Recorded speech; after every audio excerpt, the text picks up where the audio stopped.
ચાલો આપણે સ્વાધ્યાય 3.2 કમ્પ્લીટ કરી દીધું છે। આજે આપણે સ્વાધ્યાય 3.3 સ્ટાર્ટ કરવાનું છે, બરોબર છે। સ્વાધ્યાય 3.3 હવે સ્વાધ્યાય 3.3 ની અંદર તમને ત્રણ ટોપિક શીખવાની જરૂર પડશે। પહેલો ટોપિક છે પરિવર્ત શ્રેણી। પહેલો ટોપિક શું? પરિવર્ત શ્રેણી। ઓકે, જેને इंग्लिश में शू कहवाय? Transpose of a matrix. Transpose of a matrix. बीजा नंबर में आवशे सममित श्रेणी। सममित श्रेणी जेने इंग्लिश में कहवाय सिमेट्रिक मैट्रिक्स। अने त्रीजा नंबर में आवशे विसम्मित श्रेणी। विसम्मित श्रेणी जेने इंग्लिश में कहवाय स्क्यू सिमेट्रिक मैट्रिक्स। तो आ त्रण टॉपिक आज आपणे सीखवाना छे। स्वाध्याय 3.3 ની અંદર આ ત્રણ ટોપિક ઉપર દાખલાઓ આપવામાં આવ્યા છે અને એની પહેલાના ઉદાહરણમાં પણ। તો સૌથી પહેલા આપણે જોઈ લઈએ પરિવર્ત શ્રેણી એટલે શું? પરિવર્ત શ્રેણી। તો પરિવર્ત શ્રેણી એટલે શું? જો આપેલ શ્રેણીકના બધી જ હારને અનુરૂપ સ્તંભમાં ફેરવી દેવામાં આવે તો મળતી શ્રેણીકને આપેલ શ્રેણીકની પરિવર્ત શ્રેણીક કહેવાય। દાખલા તરીકે સપોઝ કે મેં તમને એક શ્રેણીક આપી 1 2 3 4 5 6। તમે જુઓ આમાં રો કેટલી છે? તો આમાં 3 રો છે અને સ્તંભ કેટલા છે? 1 2 2 સ્તંભ છે। તો પરિવર્ત શ્રેણીક એટલે શું?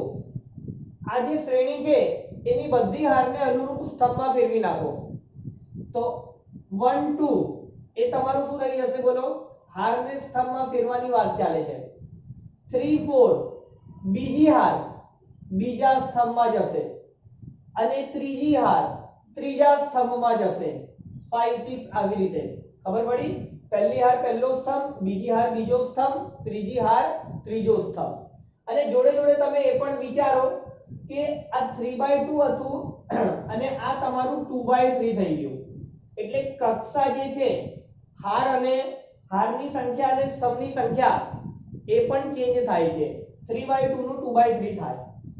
ખબર પડી કે ના પડી? અને એનો સંકેત કોઈ પણ શ્રેણીકમાંથી પરિવર્ત શ્રેણીક મેળવવામાં આવે તો એનો સંકેત શું થાય? આ એ છે। તો તમે અહીંયા આવી રીતે લખીશું એ ટ્રાન્સપોઝ। ટ્રાન્સપોઝ ए ट्रांसपोज अथवा तो ए डैश। શું લખાય? ए डैश। तो परिवर्त श्रेणिक माटेनो संकेत आ बेમાંથી તમે કોઈ પણ એક યુઝ કરી શકો છો। અને આપણે વ્યાખ્યા પ્રમાણે સમજીએ તો મેં તમને કોઈ શ્રેણી A આપેલી છે જેની કક્ષા m/n છે અને ઘટકો આપણે aij લઈએ। i ની વેલ્યુ 1 to m અને j ની વેલ્યુ 1 to n। तो एनो ट्रांसपोज शू थाय? तो पहला तो m/n नु तमे शू करशो? n/m અને આ aij ઉપરથી લખીએ થોડું। આ ઉપરથી લખું છું મેં આ બાજુ। જોજો a શું છે? aij m/n। તો એનું જે ટ્રાન્સપોઝ થાય એ શું થાય? aji m/n માંથી n/m। તમે વિચારો કે આ જે 2 છે એનું નંબર કયું? તો કે પહેલી હાર બીજો સ્તંભ એટલે a12 છે। પહેલી હાર અને બીજો સ્તંભ એટલે a12 લખાય। જ્યારે અહીંયા આ જે 2 છે એના પરિવર્ત શ્રેણીકમાં એનું સ્થાન કયું? તો કે આ બીજી હાર અને પહેલો સ્તંભ। બીજી હાર એટલે 2, પહેલો સ્તંભ એટલે 1 is equal to 2। तो તમે જુઓ 1 2 નું શું થયું? 2 1 થયું ને? 1 2 નું 2 1 એટલા માટે ij નો ji અને m/n નો n/m। તો તમને પરિવર્ત શ્રેણીક વિશે ખબર પડી ગઈ હશે। બોલો દર્શન, કોઈ ડાઉટ પરિવર્ત શ્રેણીકમાં? હા સર। Okay, very good. હવે પરિવર્ત શ્રેણીકની આપણે પ્રોપર્ટી પણ લખી નાખીએ, પણ એના માટે આ બધું ભૂસવું પડશે। તમે એસએસ લેવા માંગતા હોય તો લઈ લો ફટાફટ। ચાલો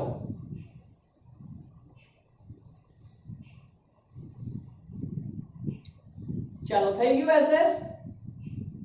હા સર. હવે આપણે પરિવર્ત શ્રેણિકના ગુણધર્મો જોઈ લઈએ. પરિવર્ત શ્રેણિકના ગુણધર્મો. જો પહેલો ગુણધર્મ a + b whole transpose equal to, તમે અલગ અલગ ટ્રાન્સપોઝ આપી શકો છો, એટલે a ટ્રાન્સપોઝ + b ટ્રાન્સપોઝ એટલે બે શ્રેણિકના સરવાળાનો ટ્રાન્સપોઝ બરાબર તેમનો અલગ અલગ પરિવર્ત શ્રેણિક મેળવીને સરવાળો કરો, બંનેના જવાબો સરખા આવે. આ ગુણધર્મો આપણે દાખલા ગણીશું ત્યારે સાબિતી તરીકે આપવામાં આવેલા છે, એટલે દાખલાઓ ગણતા ગણતા આપણે એની સાબિતી કરીશું. પછી બીજો ગુણધર્મ, a ની સાથે કોઈ અચળ k છે અને આખાનો ટ્રાન્સપોઝ છે તો તમે કોન્સ્ટન્ટ ને બહાર લઈ શકો છો, આવી રીતે લખી શકો છો, બરોબર છે. પછી ત્રીજા નંબરનો ગુણધર્મ, હવે તમે આનો આન્સર વિચારીને આપો કે જો ટ્રાન્સપોઝ નો પણ ટ્રાન્સપોઝ લઈએ તો શું જવાબ આવે? બે વાર. Very good. એટલે આપેલ શ્રેણિક a મળે. તમે ટ્રાન્સપોઝ નો ટ્રાન્સપોઝ કરો એટલે a મળે. આ પણ આપણે આ બધા ગુણધર્મો આપણે દાખલામાં યુઝ કરીશું એટલે તમને ઓટોમેટિક ખ્યાલ આવી જશે. પછી ચોથા નંબરમાં a * b whole transpose. Okay, a * b whole transpose. તો આમાં છે ને ક્રમ બદલાઈ જાય. a * b હોલ ટ્રાન્સપોઝ એટલે b ટ્રાન્સપોઝ * a ટ્રાન્સપોઝ. આ ગુણધર્મ પણ આપણે દાખલામાં સાબિત કરીશું, બરાબર છે. આ સેમ પેલા વ્યસ્ત શ્રેણિકની જેમ છે. a * b આખાનો ઇન્વર્સ બરાબર b ઇન્વર્સ * a ઇન્વર્સ. આ બંને ગુણધર્મ દાખલામાં આપેલા છે, આપણે ગણીશું એટલે સાબિત થઈ જશે. તો બોલો, પરિવર્ત શ્રેણિકના ગુણધર્મો તમને ખબર પડી ગઈ? હા સર. ઓકે, તો એક ટોપિક આપણું કમ્પ્લીટ થયું, પરિવર્ત શ્રેણિક. હવે આપણે સમમિત શ્રેણિક અને વિસમિત શ્રેણિકની ચર્ચા કરીશું. ચાલો આ ભૂસી નાખું કે ફોટો લેવું છે? ફટાફટ લઈ લો. થઈ ગયું સર. ઓકે, ચાલો હવે આપણે વાત કરીશું સમમિત શ્રેણિકની. આ પરિવર્ત શ્રેણિક આપણો ટોપિક કમ્પ્લીટ. સમમિત શ્રેણિકમાં શું હોય? માનો કે એ તમારે એક ચોરસ શ્રેણિક છે. ચોરસ શ્રેણિક. હવે તમારા સિલેબસમાં ચોરસ શ્રેણિક બે પ્રકારના છે, કાં તો 2x2 હોય કાં તો 3x3 હોય. આનાથી આગળ કોલેજમાં આવશે, ઠીક છે. તો સમમિત શ્રેણિક એટલે શું? ભાઈ કોઈ શ્રેણિક કોઈ ચોરસ શ્રેણિક a માટે જ્યારે એનો પરિવર્ત શ્રેણિક અને a સમાન થઈ જાય તો આવા ચોરસ શ્રેણિકને સમમિત શ્રેણિક કહેવાય. સમમિત શ્રેણિકનો મતલબ શું કે તમે આપેલ ચોરસ શ્રેણિકમાંનો પરિવર્ત શ્રેણિક મેળવો તો a અને a ટ્રાન્સપોઝ બંને સમાન મળે. દાખલા તરીકે આપણે એક ઉદાહરણ કરીએ.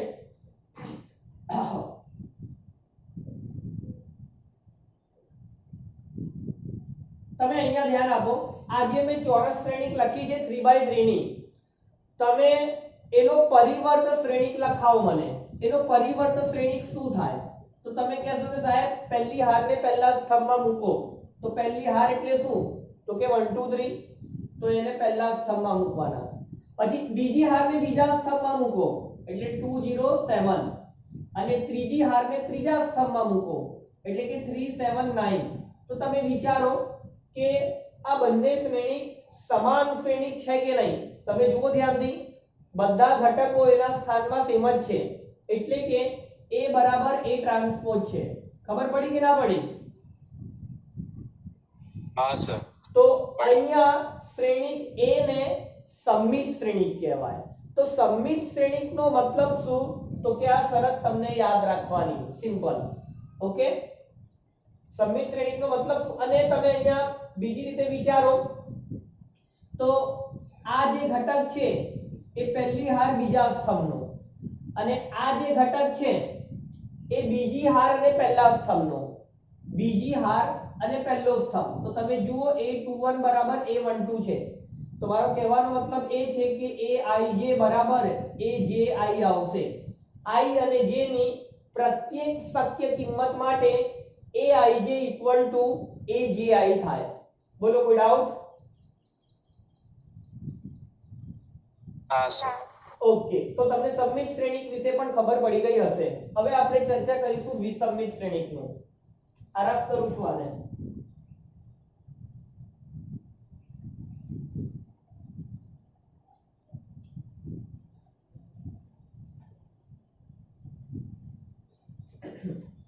ચાલો હવે વિસમમિત શ્રેણિક એટલે શું તમે વિચારો ધ્યાનથી. વિસમમિત શ્રેણિક, તો વિસમમિત શ્રેણિક એટલે શું? કોઈ પણ ચોરસ શ્રેણિક A માટે, કોઈ પણ ચોરસ શ્રેણિક A માટે જો A બરાબર -A ટ્રાન્સપોઝ હોય, જો A બરાબર -A ટ્રાન્સપોઝ હોય તો આવી શ્રેણિકને વિસમમિત શ્રેણિક કહેવાય. આવી શ્રેણિકને આપણે શું કહીશું? વિસમમિત શ્રેણિક. હવે તમે અહીંયા વિચારજો, માનો કે મેં તમને શ્રેણિક A આપ્યું, A11 12 13 21 22 23 31 32 33. ઓકે, હવે એનું A ટ્રાન્સપોઝ શું લખાય મને એ કહો. તો પહેલી હારને પહેલા સ્તંભમાં મૂકીએ, તો પહેલી હારને પહેલા સ્તંભમાં મૂકીએ તો 11 12 13. બીજી હારને બીજા સ્તંભમાં મૂકીએ તો 821 822 823. અને ત્રીજી હારને ત્રીજા સ્તંભમાં મૂકીએ તો 831 32 33. હવે આપણે વ્યાખ્યામાં બંને શ્રેણિક મૂકી દઈએ. તો A બરાબર -A ટ્રાન્સપોઝ છે તો તમારું A એટલે આ શ્રેણિક A11 12 13 21 22 23 31 32 33. હવે વિચારજો કે માઈનસ વડે ગુણવાના છે આને, એટલે બધા ઘટકને માઈનસ ચિહ્ન આપવા પડશે. -A21 -A31 A12 A22 A32 અને અહીંયા પણ A13 A23 A33. બોલો અહીં સુધી કોઈ પ્રોબ્લેમ છે બેટા?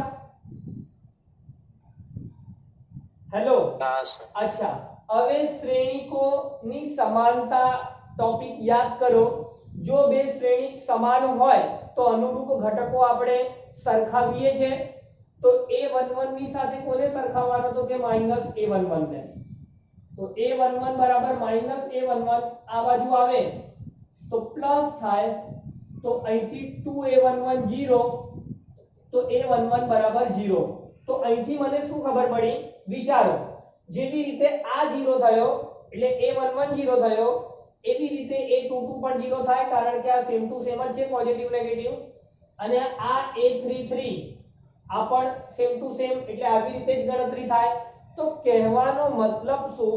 કોઈ પણ વિસમમિત શ્રેણિકમાં વિકર્ણના ઘટકો શૂન્ય હોય. યાદ રાખજો, મેં અહીંયા ઉદાહરણ આપું છું તમને. કોઈ પણ વિસમમિત શ્રેણિકમાં વિકર્ણના ઘટકો કમ્પલસરી શૂન્ય હોય અને એના પાછળનું કારણ આ થિયરી છે. તમે જુઓ, જેવી રીતે મેં આ પહેલા ઘટકને સરખાવ્યું તો A11 મને શૂન્ય મળ્યું, એવી જ રીતે જો મેં A22 ને સરખાવું, આ A22 અને અહીંથી -A22, તો મને આ 0 મળશે. અને એ જ રીતે મેં આ બેને સરખાવીશ તો આ 0 મળશે. તો અહીંથી આપણે શું શીખ્યા કે વિસમમિત શ્રેણિકમાં વિકર્ણના ઘટકો કમ્પલસરી શૂન્ય હોય. હવે બીજી વસ્તુ જુઓ, વિકર્ણ સિવાયના ઘટકો તમે સરખાવો તો તમે જુઓ કે A12 બરાબર શું છે બેટા? A12 બરાબર શું છે? A12 બરાબર -A21. તો એવું બધે જ છે. તમે વિચારજો કે આ A21 અહીંયા છે અને આ મેં આ બેને સરખાયા, A12 ને -A21 સાથે આ બેને સરખાયા, પરંતુ આપણે આ શ્રેણિકમાં A21 અહીંયા છે. તો કહેવાનો મતલબ શું કે આ જે બે ઘટકો છે ને એકબીજાના વિરોધી છે. એટલે કે A21 5 હોય તો A12 -5 હોય. સમજી રહ્યા છો? A12 અહીંયા સપોઝ કે મેં અહીંયા મૂક્યા 5, A12 અહીંયા સપોઝ મેં અહીંયા મૂક્યા 5, તો આ માઈનસ અહીંયા આવે તો A21 એટલે આ વેલ્યુ ઓલ આ -5 લખાય. તો મારો કહેવાનો મતલબ શું કે આ બંને ઘટકો એકબીજાના વિરોધી હોય આ બંને ઘટકો એકબીજાના વિરોધી હોય અને આ બે ઘટકો પણ એકબીજાના વિરોધી હોય, એટલે કે આ 10 હોય તો આ -10 હોય, આ -2 હોય તો એની સામે +2 હોય. ના સમજણ પડી? કમ્પલસરી. એક બીજો ઉદાહરણ આપું. ચાલો એક બીજો ઉદાહરણ આપું. આ રફ કરું છું, તમને ફોટો લેવો હોય તો ફટાફટ લઈ લો.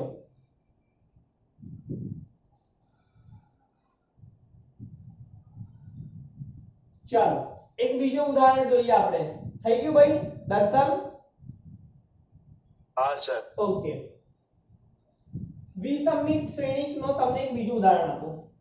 મારે એક બીજું ઉદાહરણ બનાવવું છે બી. તો સૌથી પહેલા તો તમે શું કરશો? તો વિકર્ણ શ્રેણીકમાં તમે 0 મૂકશો. બોલો કોઈ ડાઉટ? અને મેં અહીંયા 3 મૂકું તો આ -3 થાય. मैं અહીંયા -7 લઉં તો એની સામે +7 આવે. मैं અહીંયા 2 મૂકું તો આ તમારો -2 થાય. તો આ જે શ્રેણીક બની છે એ કમ્પલસરી વિસંમિત શ્રેણીક જ થવાની છે. નામ જન પડી કે પડી? પડી સર. હા. હવે આના ઉપરથી એમસીક્યુ પૂછાય. તમે વિચારો કે એ કોઈ ચોરસ શ્રેણીક છે AIJ, ચોરસ શ્રેણીક. ઓકે,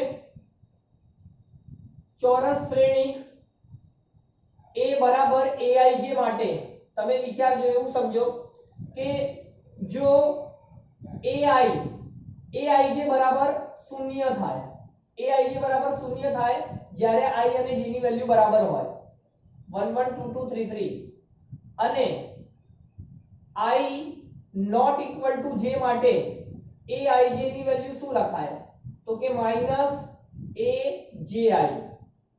સમજી રહ્યા છો? કારણ કે આ એલિમેન્ટ કયા પોઝિશન પર છે? તો કે પહેલી રો અને બીજો સ્તંભ, તો A12. અને આ કયા પોઝિશન પર છે? તો કે બીજી રો અને પહેલો સ્તંભ, ટૂંકમાં આનું ઇન્ટરચેન્જ અને સાઇન ચેન્જ એટલે માઈનસમાં. તો તમે આના ઉપરથી આ સમજી શકો છો. સોરી, આવી રીતે. ઓકે, તો AIJ equal to -AJI, I not equal to J માટે અને I ઇક્વલ ટુ J હોય તો AIJ 0 લખાય. તો આવા MCQ તમને પૂછી શકે છે, એટલા માટે અમે આ તમને શીખવાડું છું. આના ઉપર MCQ બનતા હોય છે. ખબર પડી કે ના પડી દર્શન? હા સર પડી. ચાલો તો આ ફોટો લેવા માંગતા હોય તો લઈ લો ફટાફટ.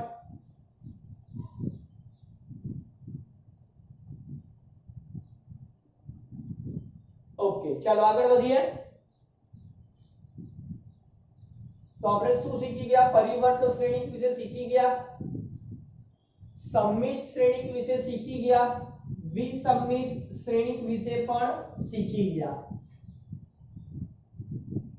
પરિવર્ત શ્રેણીકના ગુણધર્મો પણ આપણે શીખી ગયા. હવે બીજા બે ટોપિક તમને શીખવાડી દઉં. A પ્લસ A ટ્રાન્સપોઝ હંમેશા સંમિત શ્રેણીક હોય. આપણે સાબિત કરીને બતાવીશું. અહીંયા જ સાબિત કરી દઈએ. ચાલો સૌથી પહેલા તમે મને કહો કે સંમિત શ્રેણીકની વ્યાખ્યા શું છે? તો માનો કે C સંમિત શ્રેણીક હોય તો એનો ટ્રાન્સપોઝ C ના બરાબર હોય, બરોબર ને? આ વ્યાખ્યા હતી ને. અને વિસંમિત શ્રેણીક માટે શું હતું? વિસંમિત શ્રેણીક આપણે અહીંયા લખી લઈએ. વિસંમિત શ્રેણીક, તો વિસંમિત શ્રેણીક એટલે શું? તો D કોઈ શ્રેણીક છે એનો ટ્રાન્સપોઝ -D જેટલો. ના સમજણ પડી કે પડી? એની ડાઉટ? ના.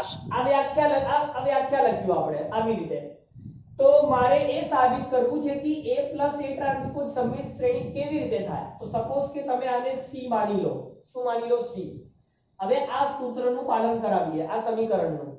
તો આ C ટ્રાન્સપોઝ, તો C ટ્રાન્સપોઝ બટ C એટલે આ, તો A પ્લસ A ટ્રાન્સપોઝ, આ તો C ની વેલ્યુ થઈ અને A નો પણ ટ્રાન્સપોઝ છે. થોડી વાર પહેલા આપણે પરિવર્ત શ્રેણીકના ગુણધર્મો શીખ્યા કે A plus B whole transpose બરાબર A transpose plus B transpose. આવું જ હતું ને? હા સર. તો આ સૂત્ર આમાં લગાવો. તો આ જે ટ્રાન્સપોઝ છે બંનેને અલગ અલગ આપવાનો, A transpose plus A transpose નો ટ્રાન્સપોઝ. અને અત્યારે આપણે આ પણ શીખ્યા કે બે વાર ટ્રાન્સપોઝ કરીએ તો એ પોતે મળે, તો આ A ટ્રાન્સપોઝ આ તમારો A થઈ ગયો, અને આ જ તો આપણે C ધાર્યું હતું, આ જે છે આ જે શ્રેણિક છે એ જ તો મેં C ધાર્યું હતું, એટલે C મુકાય. તો તમે જુઓ મેં લીધું શું C ટ્રાન્સપોઝ, મને મળ્યું શું C ટ્રાન્સપોઝ બરાબર C મને મળી ગયું, તો એનો મતલબ A ટ્રાન્સપોઝ સમમિત શ્રેણિક થયું. ના સમજણ પડી કે પડી? પડી સર. અને આ તમને યાદ જ રાખવાનો, આના ઉપર દાખલાઓ આવશે આગળ. તમને યાદ હોવું જોઈએ કે A ટ્રાન્સપોઝ હંમેશા સમમિત શ્રેણિક જ હોય. ઓકે, અને એ જ રીતે A ટ્રાન્સપોઝ હંમેશા વિસમિત શ્રેણિક હોય. મેં સાબિત કરીને બતાવું છું. ચાલો, વિસમિત શ્રેણિક માટે આ સમીકરણનો પાલન થવું જોઈએ. તમે એક કામ કરો, આને D ધારી લો, તો D ટ્રાન્સપોઝ, હવે D એટલે શું? તો કે A ટ્રાન્સપોઝ, અને A નો પણ ટ્રાન્સપોઝ, કારણ કે આ છે. હવે આ સૂત્ર પ્રમાણે આ સૂત્ર અહીંયા એપ્લાય કરો તો અલગ અલગ ટ્રાન્સપોઝ આપીએ તો આવી રીતે થાય, અને આ સૂત્ર અહીંયા યુઝ કરો તો A લખાય. હવે તમે આમાંથી માઈનસ કોમન કાઢો તો A ટ્રાન્સપોઝ. હવે વિચારો કે A ટ્રાન્સપોઝ એ જ તો તમારી D છે, તમે આને D ધાર્યું છે. ના સમજણ પડી કે પડી? આ જે A ટ્રાન્સપોઝ છે એને તમે D ધાર્યું છે, એટલે આની જગ્યાએ D મૂકવાના, એટલે આ તમારો -D. તો D ટ્રાન્સપોઝ = -D. ના સમજણ પડી કે પડી? હા સર. તો આ કોની વ્યાખ્યા છે? તો આ જ તો વિસમિત શ્રેણિક માટેની શરત છે. તો કહેવાનો મતલબ શું કે A ટ્રાન્સપોઝ હંમેશા વિસમિત શ્રેણિક હોય, અને A ટ્રાન્સપોઝ હંમેશા સમમિત શ્રેણિક હોય. બોલો, કોઈ પ્રોબ્લેમ? હેલો, કોઈ ડાઉટ? ના સર. ચાલો, હવે આપણે થોડાક દાખલાઓ ગણવાની શરૂઆત કરીએ. થોડાક દાખલાઓ ગણીએ. સ્વાધ્યાય 3.3 નું તમારે આમાંથી ફોટો લેવું હોય તો ફટાફટ લઈ લો.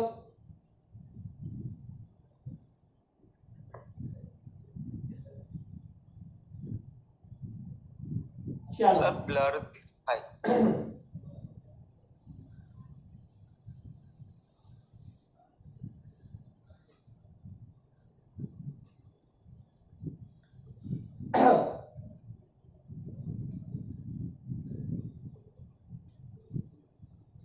કઈ વાંધો નહીં, વિડીયોમાં જોઈ લેજો.